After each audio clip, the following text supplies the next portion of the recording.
Stay blessed. Welcome back to my channel where I post whatever I want whenever I want. Today's topic, we need to have faith. I'm going to be quick today. I was reading Exodus, specifically chapters 13 and 14. I'm trying to read the whole Bible. And this specific verse in chapter 14, it's verse 12. I'll probably put it up on the screen. If I don't, then just listen closely.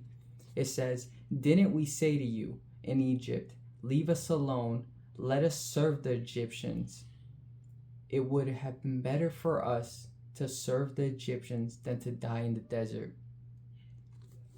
This caught my eye because the context is the Israelites. They're right in front of the Red Sea. They have the Egyptians chasing them to kill them. And they go to Moses and say, "Why have you done this to us? All you've done is brought us to our death." And in the moment, they're logical. They're right. If I'm in that crowd, I'm mad too. I'm like, what? Why did you bring me here? All you did was lead me to my own death. I could have stayed in Egypt. I could have been living happily. Even if I was suffering in terms of work, I could have been happy and healthy. But this happens many times in our spiritual life where when we're brought to the first bit of conflict, especially when you're newly converted, when it's your first conflict, because many people think, oh, this Christian life is easy. No, when you have a purpose, that's the people who get attacked more. I get attacked more. Now that I serve God, now that I try to do things for God, I get attacked more than ever.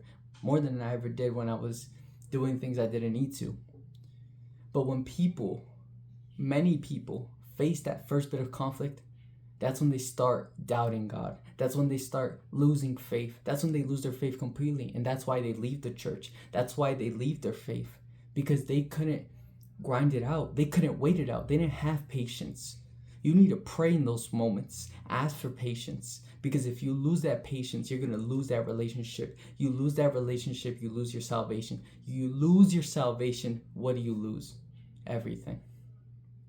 We need to be careful. Because just like the Israelites, in the moment, it seemed logical. It seemed like they were right. We're going to die. That's what they were saying. But God had something bigger for them. God had something that they didn't see. God had something that they couldn't even fathom. He had a miracle for them. It was there. They just couldn't see it. Moses believed, even though Moses maybe couldn't see that exact miracle, Moses believed God's hand could do something.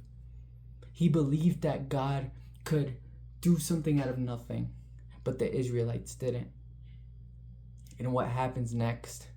God does one of the craziest miracles we see in the Bible. He opens that Red Sea. And on top of that, he shows who's all powerful when he allows the Egyptians to chase the Israelites through the Red Sea and closes it and kills all those Egyptians, showing who's boss, showing who is the King of Kings. You got to understand that a little bit of patience will show you who you serve. You serve the King of Kings. You serve the God that is omnipotent, the God that knows it all, the God is all present and all powerful. You need to believe, and you need to keep fighting in this battle, because a little setback, a little rejection might just turn into a redirection to something greater. Stay blessed, and I'll see you next time.